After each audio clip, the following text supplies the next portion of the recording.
Thank you. Before I set about answering that question, which I know you're all holding your breath for the answer, I want to thank Professor Elizabeth Bird and her assistant Liz Kikak in the Humanities Institute, which invited me to Tampa, and also to Jason Vickers, who's been under the weather, I'm sorry. Jason has been my research assistant. Is Jason here? No, he's still sick, sorry. And I really deeply appreciate all of your help making my stay here in Tampa very, very pleasant. Thank you. Now, to my question. Can a black scholar write about white people? Knowing that in 2010 I published a highly successful book, you are, as I speak, jumping to the conclusion that the answer must be yes. And strictly speaking, you would be right. So you can all just pack up and go home. But as you suspect, I'm going to keep you here a little bit more. I'm going to sit you down and insist that there's more to it. To capture the true complexity of the question, we need to attach further questions as corollaries. One, can anyone write about white people? Two, can a black scholar write about black people as individuals? Three, can we get to a place in which racial identity is not the main thing we need to know about an author? In the first question, can anyone write about white people? I don't mean writing about as though people are simply assumed to be white, because that's just about everything you read, the sort of default assumption. I mean people labeled as white, raced as white, in the way that black people are raced as black. Now, that's harder. And that is the act that goes against so much in the American grain, because whiteness is supposed to be invisible, normal, not raced, not even classed, so that race is somebody else's problem. White means middle class, well-meaning, hardworking, honest, upstanding. White people are the American normal, with traits so normal as to become invisible. The opposites of those excellent normal traits are assumed or assigned to black people. And as I'm speaking here in Florida, excuse me, I realize that there are a lot of people who don't consider themselves either black or white. And I suppose we would ask them, do you consider yourself normal? The opposites are assigned to black people, and the taken for granted image of black people embodies the traits associated with poverty, such as ugliness, sloth, crime, illegitimacy, dirt, bad child rearing in general. So within these stereotypes, we have to modify our language if we want to depart from them. So if you want to talk about white people with unlovely traits, then you have to attach adjectives. You have to say that they are poor or they are trashy. If you want to talk about black people who are educated and prosperous and thrifty, then you need to attach adjectives. You have to say middle class. Mostly we use this language without stopping to think about it, so that if you want to look for literature or art that deals with the experiences of living in poverty or coming from a neighborhood that has crime, then you go to African American studies. And that class dimension within race talk, that is, going against the expectation that all white people are automatically middle class and genteel, that class dimension within race talk attracts many non-black people who grew up poor to African American studies. It's to black studies that non-black people turn, Non-black people from poor backgrounds turn for narratives that resonate with their experience. Stories of people who learned how to talk standard English as adults. Stories of people who learned how to make small talk in faculty meetings. Learned how to control their angry outbursts, of moving between different worlds of college and home, of work and neighborhood, of well-dressed colleagues and shabby homies, of success and violent death. So much in our culture would incise color lines to etch the dichotomies of race deeply as possible.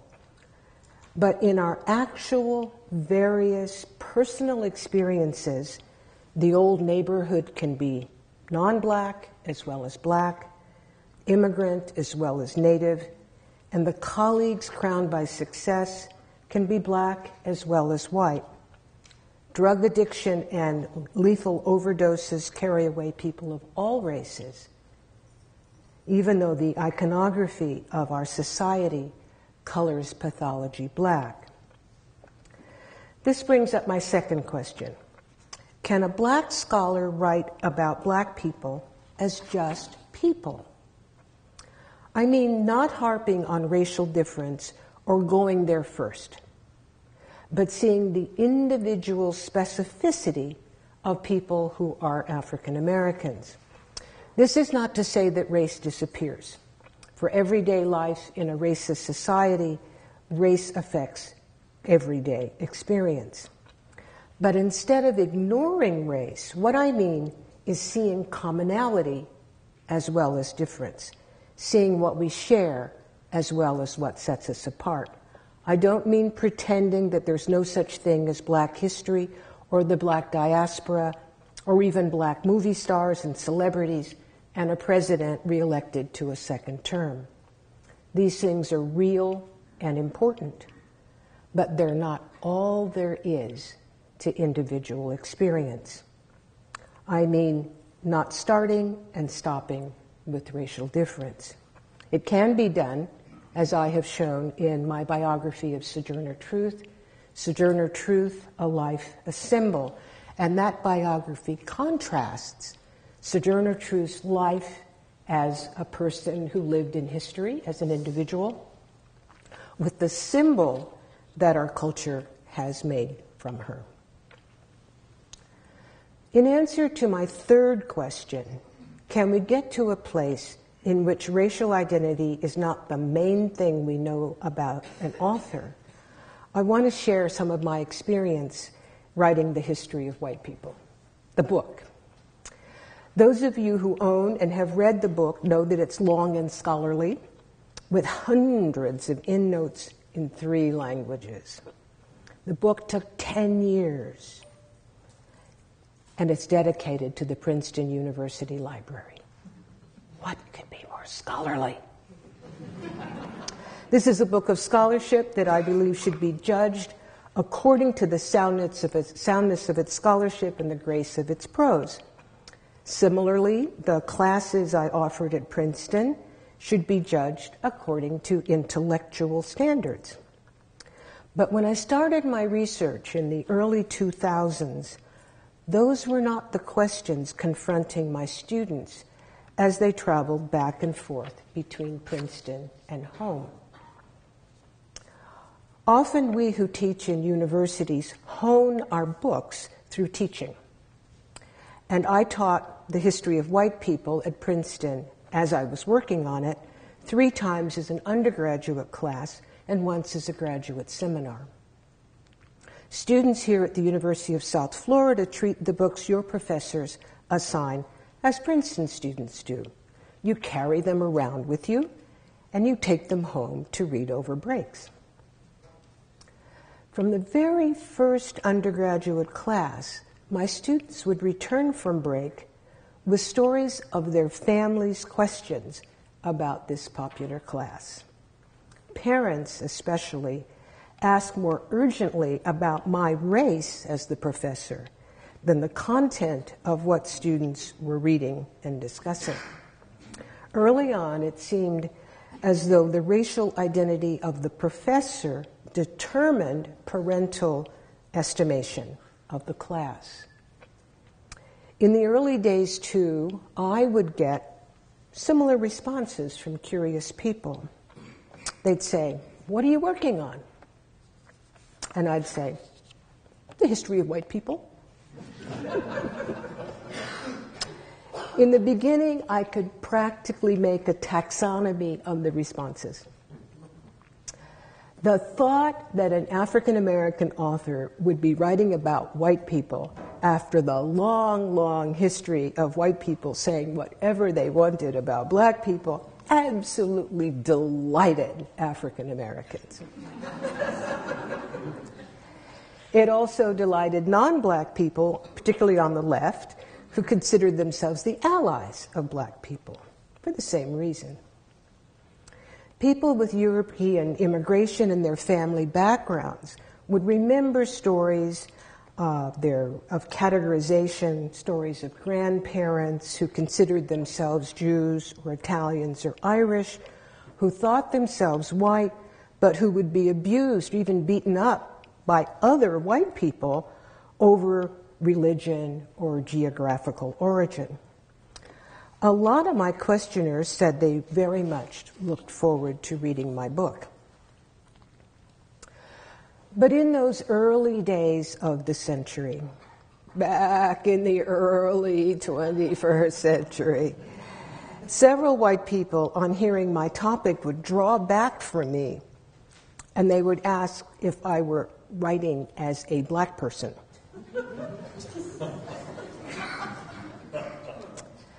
Meaning, I suppose, was I going to get back at them for all the terrible things white people had done to others? At first, I'd pull myself up and insist, I'm writing as a historian. Then, tiring of that answer, I'd say, what are my options? By about 2005, I was ready to retort that I was writing as a white man. But before I got to use that line, the question stopped coming. It stopped coming to me, at least. Skeptics stopped expecting my work to work as a cudgel and started expressing curiosity as to what I would find. Now, in parentheses, I add that I have been told that on Amazon.com there's some mean-spirited people who accuse me of writing revenge history. You can go look at that if you want to. I don't want to know. The book's reception has pleased me greatly. The New York Times Book Review gave it a long, positive front-page review, putting my book on the bestseller list in hardcover.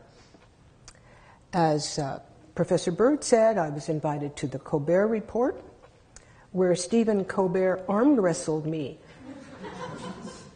about whether there was a genetic difference between the Catholic Irish and the Scots Irish. I gave lots of interviews and appeared at the National Book Festival on the Mall and in the Miami Book Fair. My book tour greatly disrupted my first year in graduate school at the Rhode Island School of Design, but it was a resounding vote of confidence.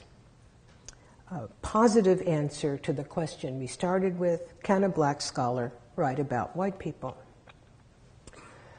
My book came out in March 2010, almost exactly 3 years ago. And my audiences, that is to say my American audiences, have taught me three things I want to share with you. The first regards the U.S. Census. The second regards a common misperception about the number of white races, even among people who have read my book. And the third concerns the common American equation of race with black people. The history of white people came out in a census year, and the census was on the minds of many in my audiences. You may recall a minor brouhaha about President Obama's marking the black box in the census. You remember that? Yeah. So this was part of the concern about categorization around the census. But the questions I got pertaining to the census didn't come from people identifying themselves as African American or Black. During the question period of many of my appearances, it was people who reckoned they should check the white box, who expressed squeamishness when faced with the task. I would listen to their concerns.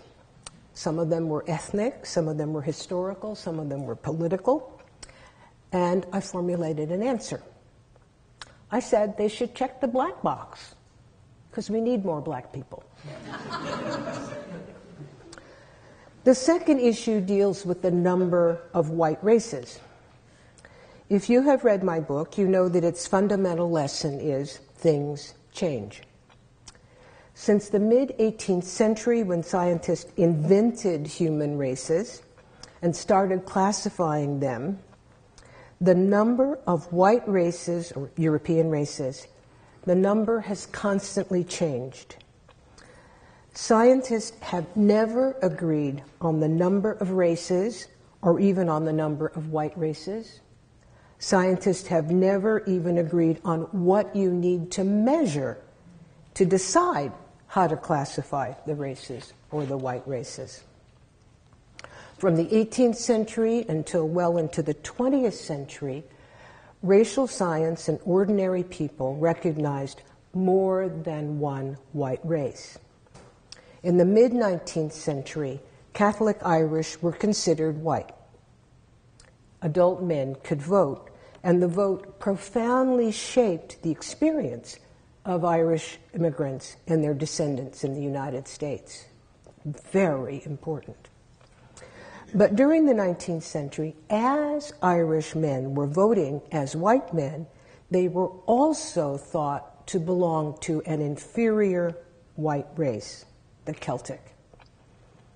In the early 20th century, Eastern European Hebrews, in quotes, were classified as a separate, inferior but white race. Slavs belonged to an inferior white race, as did Italians, Northern Italians and Southern Italians, so there were two Italian white races. They might be considered dingy white, but they were considered white.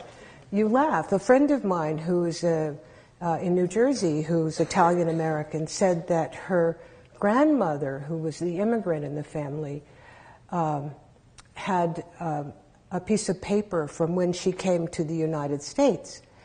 And under race, it said dingy white.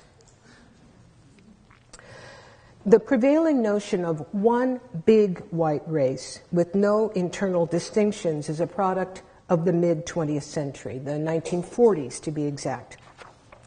In the early 20th century, scientists routinely denoted several white races, all white, but of varying capacities, virtues, and defects.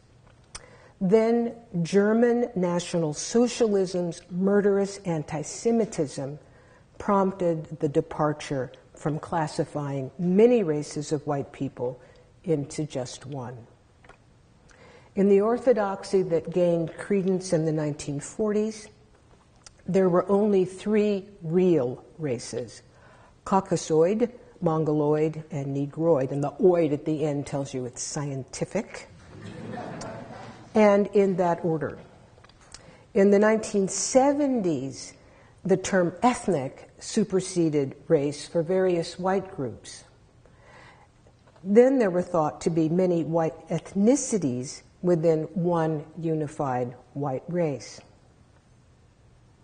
We are thinking in the shadow of that classification. But that classification is under stress in the United States today. And the stresses come from many areas and many directions. Let me just mention two. The first is the category Hispanics, Latinos, which came into the census in the 1950s, who famously can be of any race. Excuse me.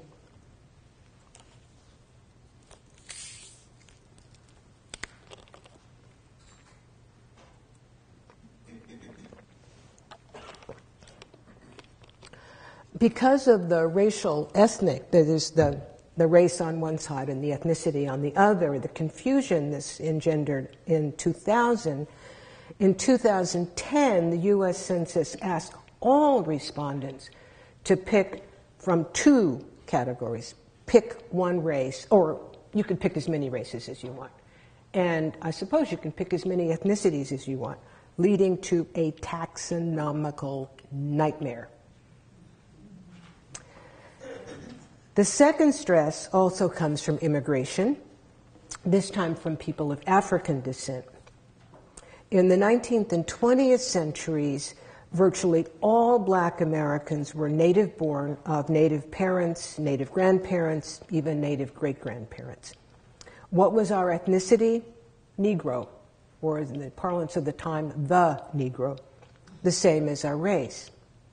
But now, not only has Caribbean immigration altered the cultural landscape of states like Florida, New York, and New Jersey, people from Africa are also here in visible numbers.